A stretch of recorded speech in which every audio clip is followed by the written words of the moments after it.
ternama dan berkompeten. Bersama saya Puja Lestari, inilah Investor Daily Talk selengkapnya. IDTV, Inspirasi Investasi.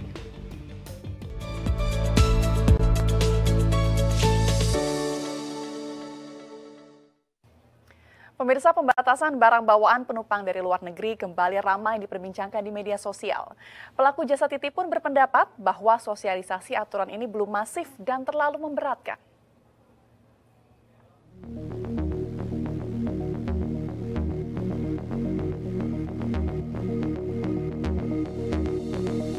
Peraturan Menteri Perdagangan Nomor 36 Tahun 2023 mengatur tentang kebijakan dan pengaturan impor sejak 10 Maret lalu. Penumpang memiliki batasan untuk membawa masuk barang bawaan melalui bandara. Barang bawaan penumpang yang dibatasi jumlah muatannya yakni alat elektronik, alas kaki, barang tekstil, tas, dan sepatu. Namun aturan ini kembali ramai diperbincangkan di media sosial setelah salah satu akun Bea Cukai daerah mengunggah video sosialisasi. Video ini juga mendapat respon dari staf khusus Menteri Perekonomian Justinus Prastowo yang kemudian mengklarifikasi pernyataannya di media sosial. Selain Justinus, pelaku jasa titip juga menyesalkan sosialisasi kebijakan yang masih belum masif dan merata. Selain itu, kebijakan yang mengatur barang bawaan hingga barang-barang pribadi dinilai memberatkan. Kalau emang dalam skala yang masih kecil gitu, menurut aku itu masih dalam ambang batas wajar ya. Cuma kalau misalkan kayak dilimitasinya itu dalam jumlah yang kecil, kayak bawa sepatu aja harus 2 biji gitu. Terus kalau misalnya lebih dari itu harus diperiksa gitu. Padahal kan itu masih dalam ranah yang pribadi. Mungkin aja dia just tip dalam rangka emang buat teman-temannya aja gitu kan. Karena memang just tippers itu nggak semuanya yang dibilang just tippers tuh emang memberi ambil keuntungan yang gede juga gitu. Kadang kita juga kan ambilnya dari keuntungan bagasi itu pun nggak seberapa gitu. Kalau misalnya overload kita juga yang menanggung biaya tersebut kayak gitu. Mulai 10 Maret lalu, kantor Bea Cukai menerapkan aturan baru mengenai pembatasan barang bawaan. Hal ini dilakukan setelah ada imbas pada kegiatan impor. Dari Jakarta, Tim Liputan BTV.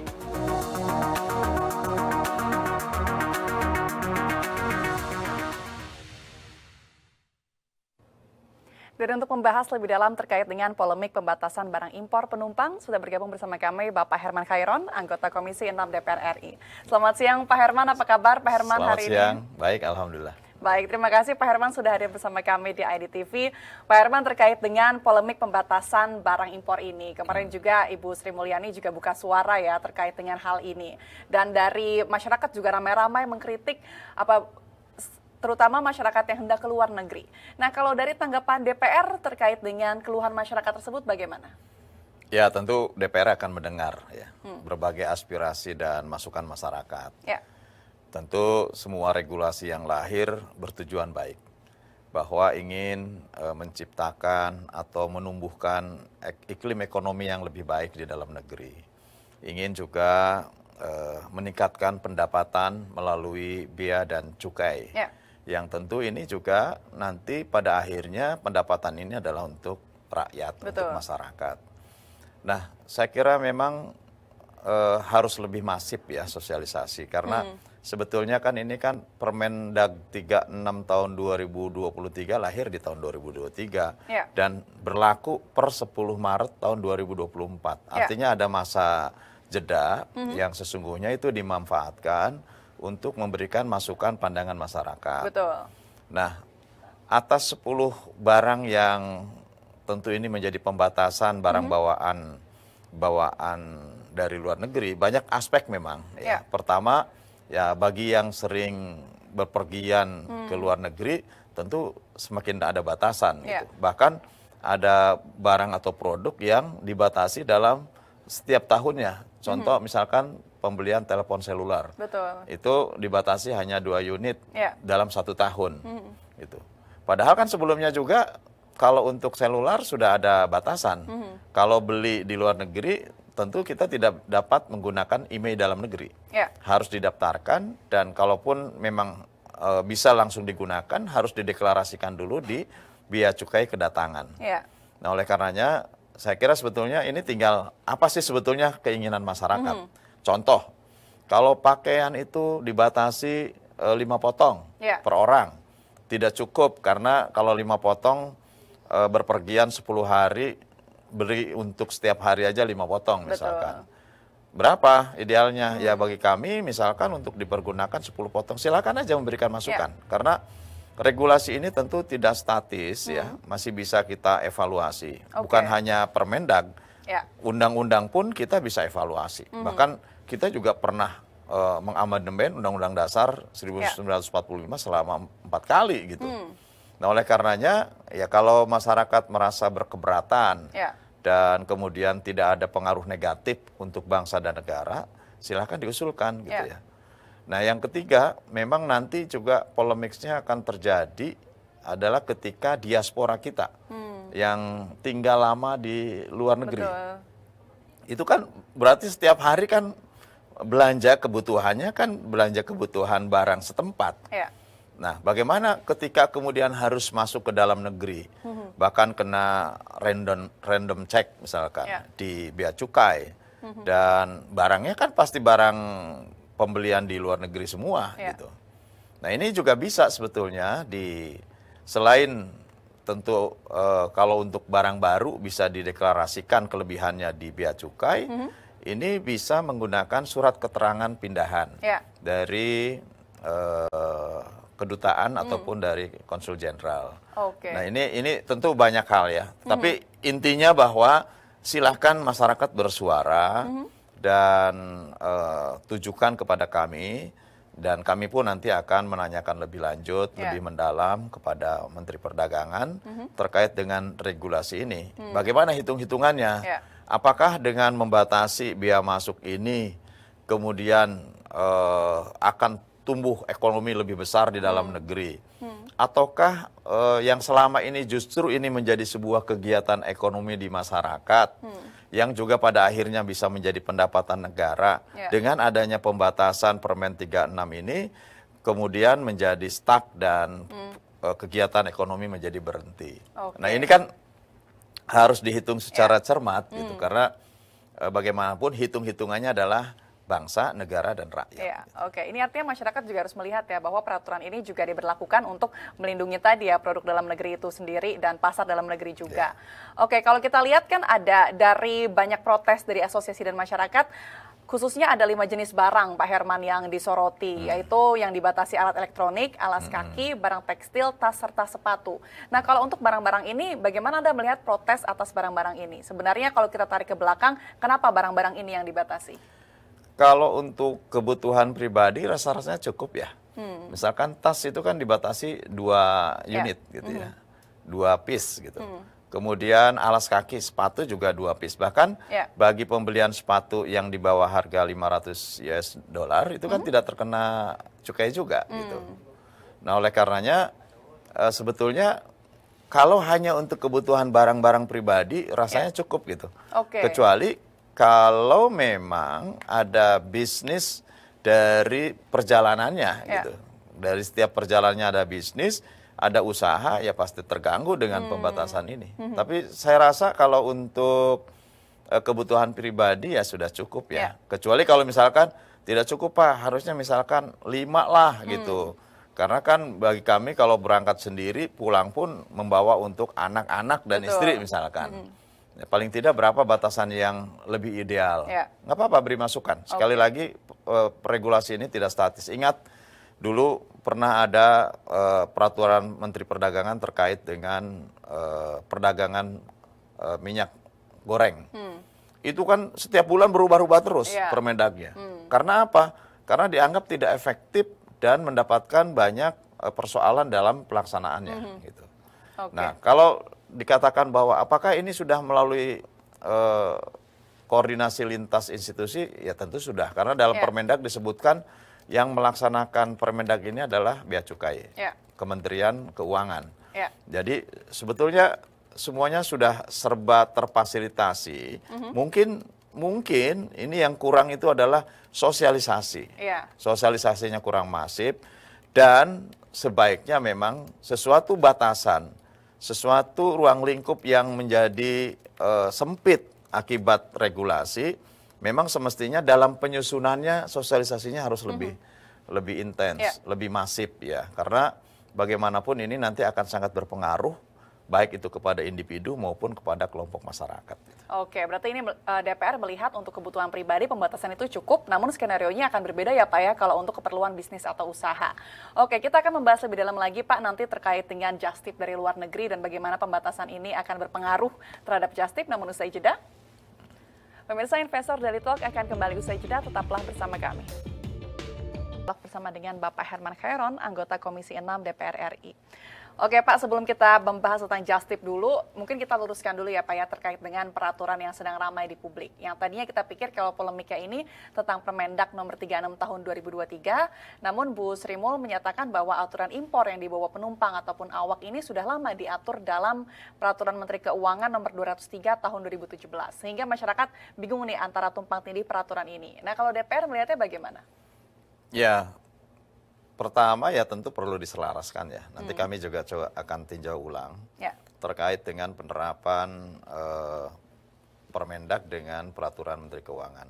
Tadi kan saya sudah sampaikan, justru sejak lama sebetulnya sudah diterapkan juga bagi pembelian handphone ataupun seluler di luar negeri itu kan terhambat dengan persoalan penerapan IMEI. Kita tidak bisa menggunakan handphone di luar negeri tanpa melalui bea cukai. Bahkan harus didaftarkan di Kementerian Perindustrian untuk mendapatkan IMEI. Artinya, dengan cara ini sebetulnya sudah lama diterapkan. Dan bahkan Kementerian Keuangan seringkali melakukan sweeping di di bea cukai kedatangan dengan melakukan random check. Artinya dicek pada setiap bagasi yang masuk dan dibuka, mana yang tentu ini menjadi barang pembelian di luar negeri atau barang bawaan perjalanan dari luar negeri. Ini juga yang kemudian diwajibkan untuk dideklarasikan di bea cukai setempat. Gitu. Ini kan terjadi gitu. Ya. Nah, ini kan penegasan. Ketika Permendag 36 ini lahir sebetulnya penegasan saja. Bahkan sebetulnya memberikan ruang gitu. Kalau dulu malah beli satu handphone saja nggak bisa. Ini kan masih diberikan ruang 2 unit seluler gitu ya. Kemudian alas kaki masih diberikan juga 2 unit gitu. 2 unit sepatu atau 2 piece gitu. Kemudian baju dibatasi 5 piece. Dan alat-alat elektronik dibatasi oleh harga misalkan. Kosmetik juga oleh harga 1.500 US dollar maksimum.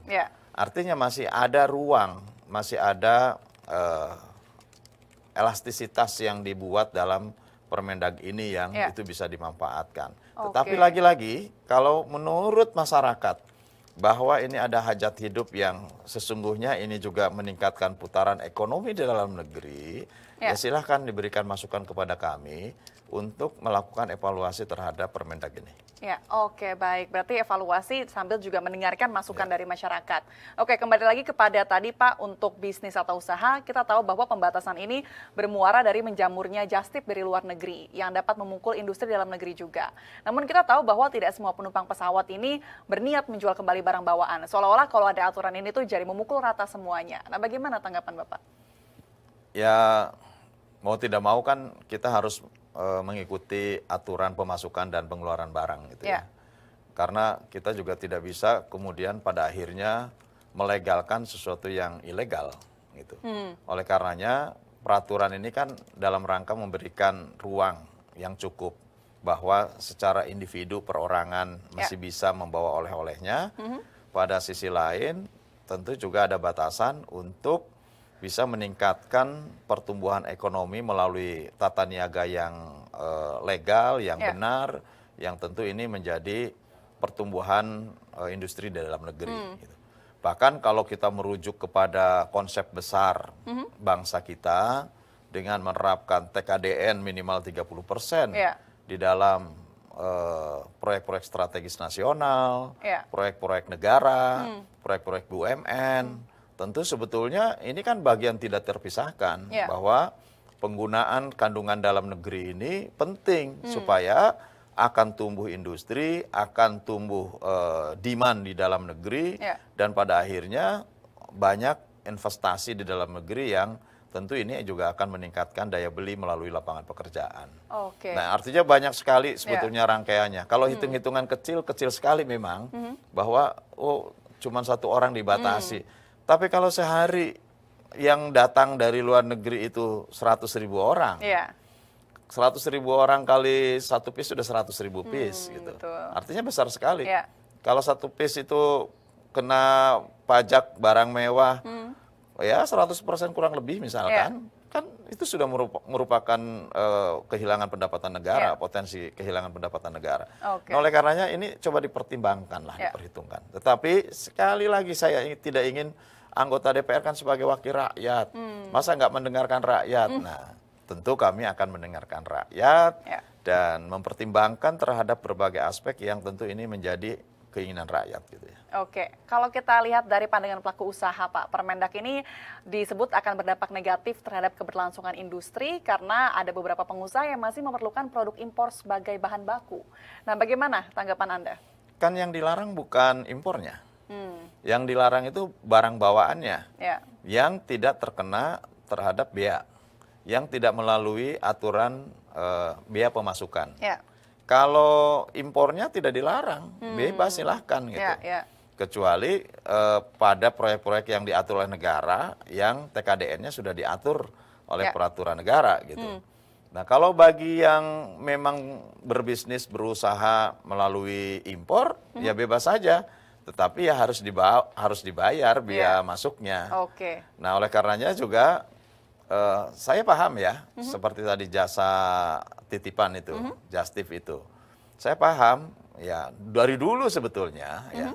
Dan bahkan dulu orang kalau mau mendapatkan barang-barang impor ya titip saja sama pramugari lah gitu ya.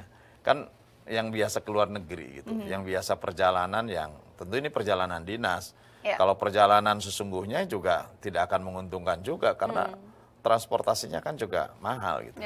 Nah, namun bagaimana melegalkan terhadap Justip, ya silakan kan impornya tidak dilarang. Artinya atas kebutuhan-kebutuhan barang khusus, barang spesifik, barang yang tertentu yang diinginkan oleh warga negara Indonesia melalui Justip, ya Justip tempuh saja jalur impor melalui mekanisme dengan membayar bea masuk.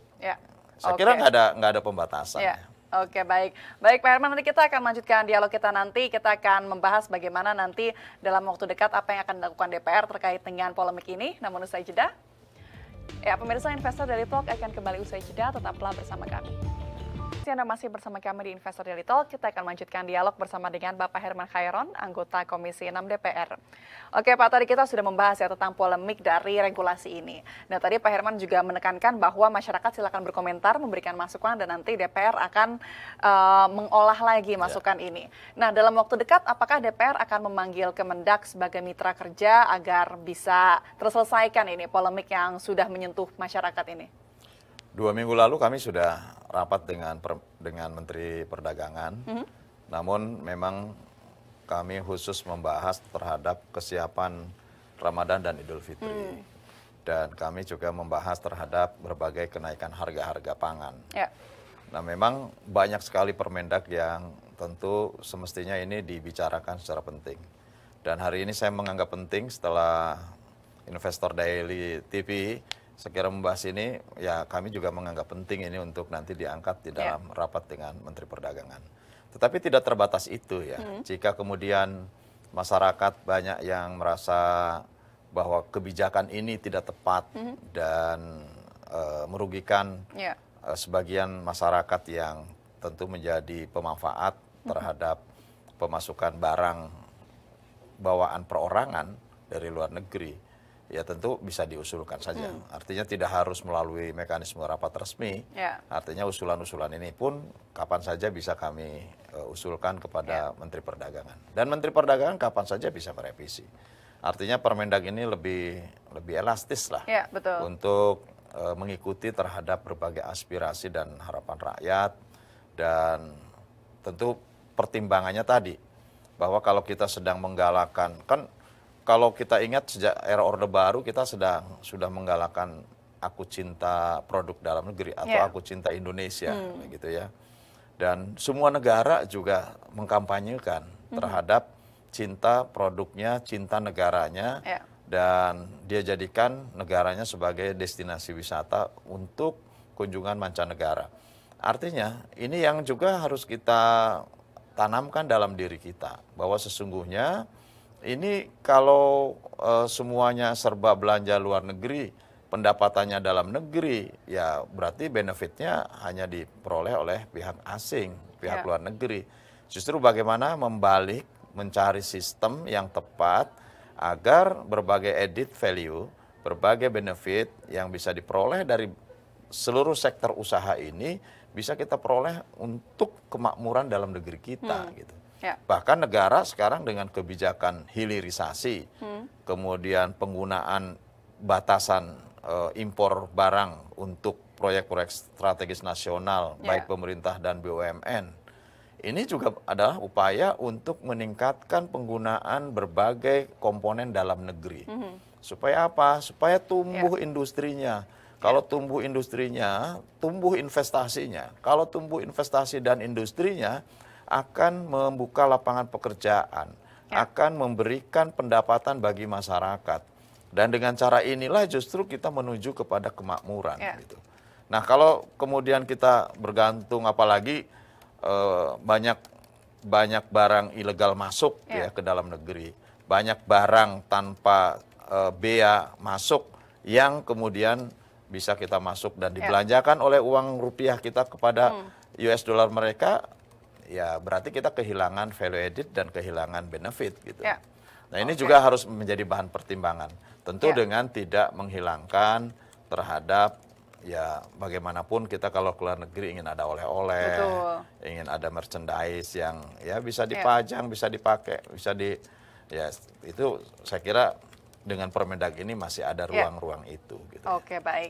Ini artinya memang untuk polemik pembatasan barang bawaan, masyarakat juga harus melihat ya Pak ya, tujuan dari regulasi ini sendiri adalah melindungi produk dan pasar dalam negeri. Namun sekali lagi, pemerintah juga akan selalu terbuka dengan perubahan peraturan sesuai dengan masukan masyarakat yang lagi-lagi bisa disampaikan kepada DPR ya Pak ya. Kalau hari ini ada masukan, pandangan masyarakat ke saya, ya saya juga langsung bisa kirimkan kepada Kementerian Perdagangan gitu ya. Dan Kementerian Perdagangan itu kan tidak terbatas hanya kepada menteri, tapi kepada para dirjen, kepada direktur, kemudian lintas kementeriannya, itu kan bisa kita usulkan. Tolonglah yang masalah ini mungkin lebih diberikan kebijakan yang lebih longgar, ada kebijakan ini, ini diperketat dan lain sebagainya. Hitung-hitungannya nanti apakah lebih untung untuk dalam negeri ataukah hanya menguntungkan pihak luar negeri. Ini juga harus kita hitung dengan pasti. Gitu. Oke, baik, terima kasih Pak Herman Khairon, anggota Komisi 6 DPR untuk insight dan waktunya pada hari ini. Kita lihat bagaimana perkembangan peraturan ini. Semoga nanti peraturan yang diimplementasikan ini sesuai dengan keinginan masyarakat dan juga tujuan dari pemerintah. Ya, pemirsa, demikian tadi perbincangan kita bersama dengan Bapak Herman Khairon, anggota Komisi 6 DPR RI di program Investor Daily Talk hari ini. Saya Puja Lestari, mewakili seluruh kru yang bertugas mengucapkan terima kasih atas kebersamaan Anda. IDTV, Inspirasi Investasi.